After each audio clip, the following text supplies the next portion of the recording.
There are several ways. We run an international invitational event whereby the Kennel Club will contact various kennel clubs around the world, and then we get a nomination from their particular kennel clubs. You can also qualify through going to the International Agility Festival held at Rockingham Castle in August, where they hold Novice Cup events and they hold British Open events. And if you go and you are the top winning international competitor, or if you finish in the top 6, I think it is, you can qualify to actually come to Crufts. There is also the option, if you're from Europe, you can come over here and actually compete. And you can enter the qualifying competitions that will take you here. So yes, you can do it. And if you're thinking about coming to the UK and doing agility, please do. We'd love to see you. Absolutely. We've already seen a number of international competitors here. And don't forget, tune in tomorrow if you want to see some more, because it's International Saturday and it's the invitational. It is indeed. Let's just do one more quickly, shall we? This from Envoy's Corridor, I think. How many circuits do the handlers get to memorise the course? Here at Crufts, it's not as long as you would get in a normal show, and it very much depends on how the program's running. But they will normally get about 10 minutes, and unusually here at Crufts and all the major finals, you will get a course map. So you'll get a piece of paper with the course written down on it that you can look and study and try and get it in your head before, and then you usually get 5 to 10 minutes. At a normal competition in the UK, it would depend on how many competitors were in that particular class. If there are 300 or 400 in the class, you would probably get half an hour because there's so many people on it, and if it was a much smaller class, you would probably get just a little bit less. Just one more that I've got to ask you before we go. We will be back next day. This one from Ramona. How do I get into agility? It looks so much fun. Ramona, absolutely fabulous question there, and I'm sure there are a lot of people at home thinking about exactly the same thing. Really, really easy. Go on to the Kennel Club website, which is www.thekennelclub.org.uk. And if you then look under the tab of activities and then go under agility, try and find out where there's a registered dog training club within your area. And I would suggest that you do go via this route, because you will ensure that the instructors that you get are all fully qualified. You will also make sure that the club that you go to is fully insured, and you'll get some great instruction. So go along and have a chat or contact your local dog training club, details of which you can get from the Kennel Club website, and that's the way to do it. And I guarantee you, Ramona, come back to me next year if you have a go at this. Guarantee that if you have a go at it, you are going to have the best time, and more importantly, your dog's going to have the best time. Well done, Graham. Graham Partridge answering your questions. Keep them coming. Hashtag Ask Crufts. We will leave you watching the Good Citizen Dog Scheme display showing all the training these wonderful handlers have achieved, and we'll be back later in the day. Graham Partridge and Jim Rosenthal signing off from Crufts, but only for the moment.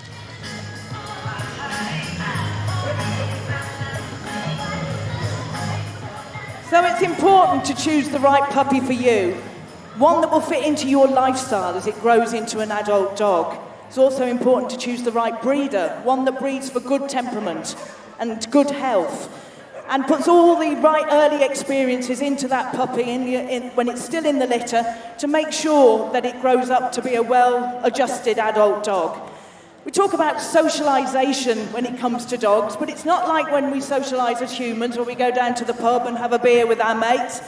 So in doggy terms, it's not about the dog going down to the park and running amok with his doggy playmates. It's about the dog getting used to the world around it, while still maintaining its attention on the owner and obeying the owner's instructions.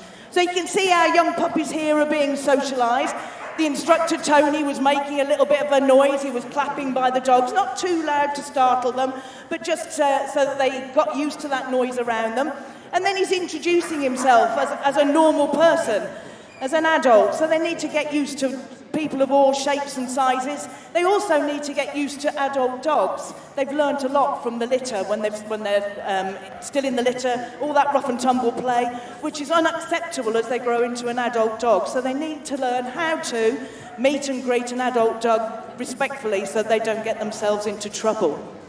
Our young puppies Also need to get used to walking on a loose lead, and particularly over a variety of different floor surfaces, because obviously our world is made up of all sorts of different things underneath the dog's feet, maybe things that move, maybe things that are a bit shiny, a little bit slippy. So you can see here our instructor has put some things on the floor, and our dog handlers are just encouraging the dogs to walk all over those. Doesn't matter if they move or not, the dogs get rewarded for doing a good job. Over here, our group are looking at recall. So in the puppy level, we start the dog off to be successful. We start teaching it its name and make that associated with rewards. So a lot of us, nice voice, smiley face, but also enhancing that with maybe tidbits or toys, again with a toy. But our eventual recall needs to be something that we can take out into a public place. So we might be away from our dog with our dog off lead, and we might call it back in. And the most likely time that that's going to occur is if we're walking along and our dog is distracted by something. We might need to keep him nearer to us, bring him closer in, and we might continue a little way with the dog walking nice and comfortably by our side so that we keep him out of trouble. So very nicely demonstrated there by the German Shepherd. That's Kit with her lovely German Shepherd, Devon, just walking nicely without a lead by the side of her, having been away from her a minute ago and being called back in.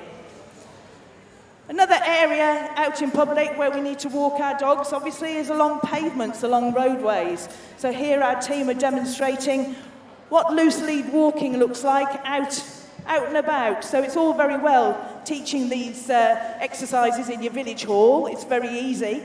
But when you've got the distractions of the big wide world, it makes it a little bit more difficult.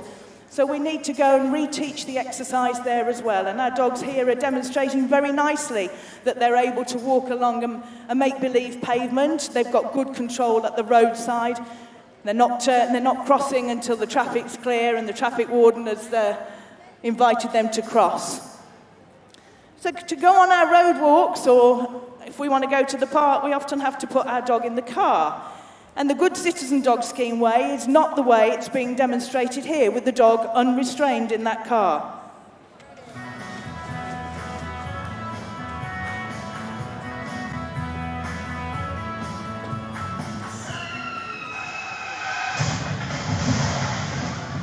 So an unrestrained dog, when there's a car crash, will end up as a missile straight through the windscreen of the car.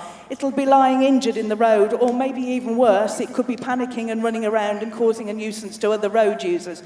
That could be very expensive on your insurance if you've got it. So let's see how it works out when we do it the Good Citizen way, where the dog is restrained in the back of the car. This time, it's in a crate.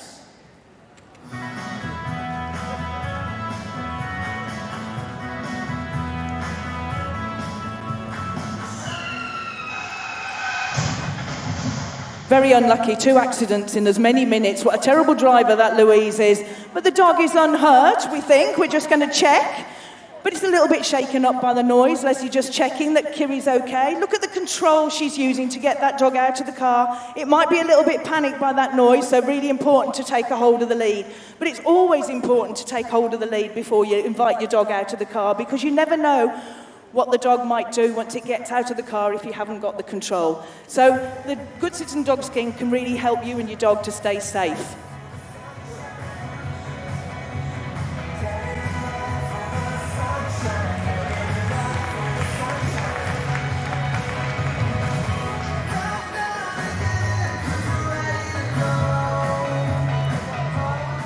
So we're about to go out and about again now, but this time we're going to go out into a lovely country park. The sun is shining, it's beautiful here in Birmingham, and everybody and his dog is out for a walk.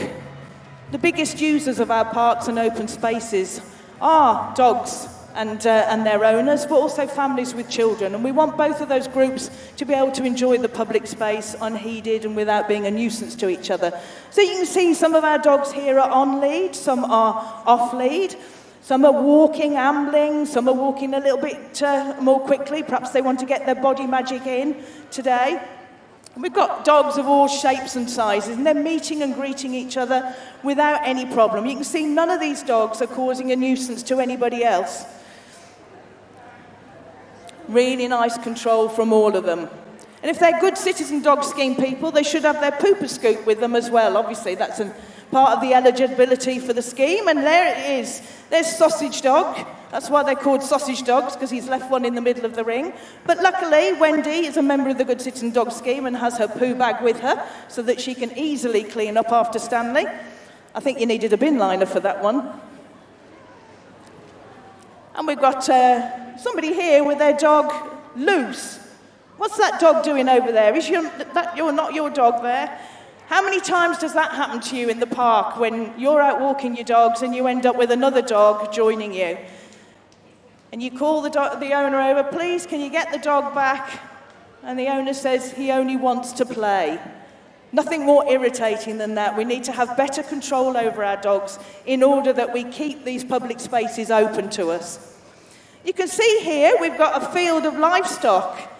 So Wendy and Brian are just demonstrating walking through that livestock field. They've looked and listened, made sure that the sheep, where the sheep are, giving them a wide berth, and then making sure their dogs are on the lead, and then they're closing the gate after them. So very well demonstrated. If that was cows and they were showing interest in your dog, you might just drop the dog's lead, get yourself out of that field nice and calmly, and let your dog find his own way out. Likely to be the most safest way to do it.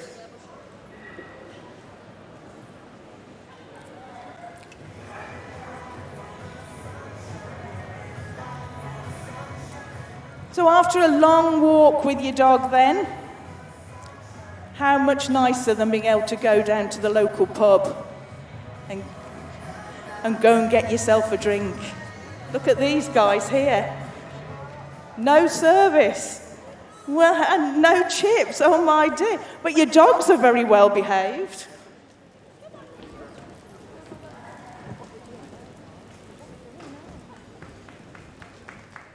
Okay, so the next exercise we're going to do looks like it's the send to bed exercise. So this is not send to bed as a punishment. This is send to bed as in go and settle down, dogs. Go and settle down, allow me to do something else. So we're going to do this as a race. We're going to make it a bit more fun. So we're setting up 3 teams of 3, and we're going to do 3 heats and then have a final. So in our first heat, we've got the little cockapoo at the far end there, we've got the Labrador in the middle, and we've got the collie on the far side. So I know these dogs can run a little bit more quickly if you shout and cheer for them. So I think the assistants are going to put the beds out very quickly. Come on, guys, get those beds out. The quicker you get the beds out, the quicker the dogs can get on them. Handlers, are you ready? Steady. Send your dogs to bed. So which one is it going to be? Who's it going to be? Collie in the middle. Excellent, that's Ginty. That's Ginty through into the final. Fantastic, but all the dogs successfully on their bed. Brilliant. Okay, next we've got Stanley the Dachshund, we've got Holly the Labrador, and we've got little Ellie the Cavalier at the end. Handlers, ready, steady, send your dogs to bed. Who's it going to be? Who's it going to be? Oh, very quick, very quick. Oh. Well, it's the Holly in the middle. So all the dogs went to their beds really nicely, but clearly their owners hadn't made the beds properly for them, so they wouldn't quite get in them. They weren't comfortable enough. So our final dogs then are Luna the Collie on the end, Herbie the Little Dachshund, and Zach the crossbreed. Handlers, ready, steady, send your dogs to bed. Oh, look how fast that Herbie is. Oh, but it wasn't Herbie that won that time, it was Luna. Excellent, so that was neck and neck. So we've got Luna into the final, we've got Ginty in the final, and we've got, who else is in the final? Well, we're going to have Herbie. The other person didn't turn up quick enough. Handlers, get your dogs set up, get those beds out. So my money, I know Luna won it last time, but my money really is on Herbie. I think we've gone a bit further this time. Handlers, ready, steady, send your dogs to bed. Oh, really fast that Herbie. I don't know. I think that was pretty close. Who think, Herbie. Okay, it's Herbie that got it. Big cheer for Herbie. Excellent. So we're going to see another exercise from the gold level of the scheme now, which is the stop the dog exercise. And stop the dog is about maybe rescuing your dog in a bit of an emergency situation. So imagine he's away from you and there's something you don't like the look of up ahead. And you think, I better stop my dog there to stop him coming any further. So we're going to see it now today, though, as a little bit more fun than that. So I'm going to ask Ginger Wyatt with the £5 note. Ginger Wyatt, have you got any money for me, Ginger? Okay, we're going to put a £5 note in the middle of the ring, and I'm going to bet that neither of these dogs can land on that £5 note. Okay, so we're going to start with Kit, with Devon. Off you go. So just look how tiny that £5 note must look to the dog. He's not going to notice it's there. I can barely see it myself. But if he lands on it, then Kit is going to win that. That's going to buy her a lunch for today. What a great weight position for that dog. Kit, in your own time. Can he do it? Can he do it? Can he get there? Oh, he missed it. But what great control to be able to stop the dog like that. Fantastic. Well done. So now we've got Hev with Bourbon, the little cocker. Tiny little dog. So I think this £5 is good. I think we're going to have a drink at lunchtime on this, Ginger.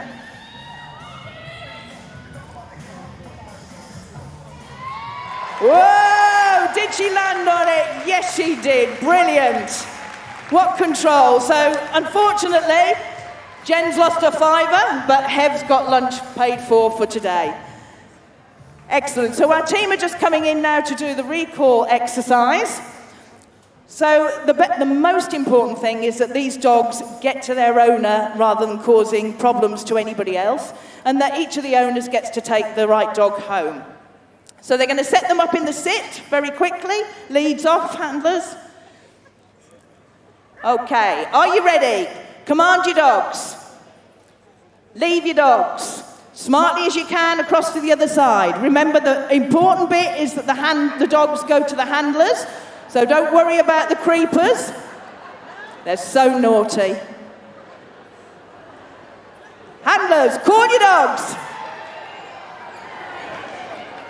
Well, what a fantastic sight to see that many dogs running across the ring without causing any problems. Well done, team. Okay, dogs in the down. Let's see if we can get a few more of them remaining in position. Very quickly, handlers, command your dogs. Leave your dogs.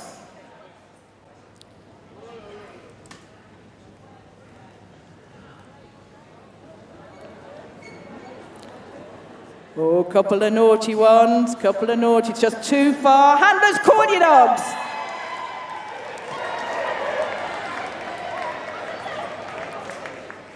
Excellent, big round of applause.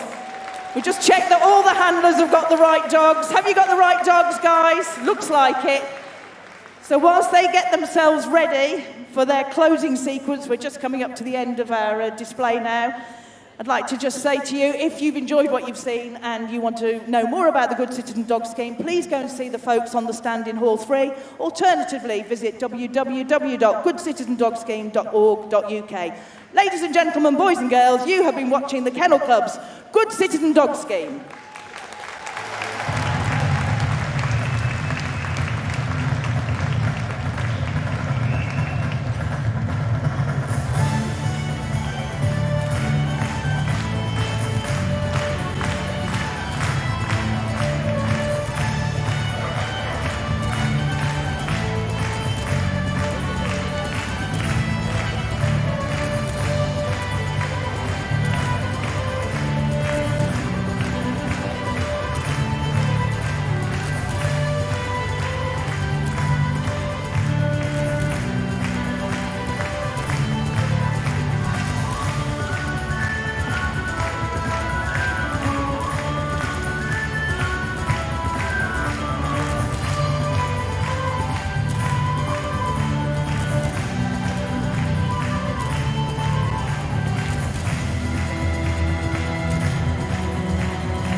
Come on, folks, give them a big round of applause to leave the arena, the Good Citizen Dog Scheme.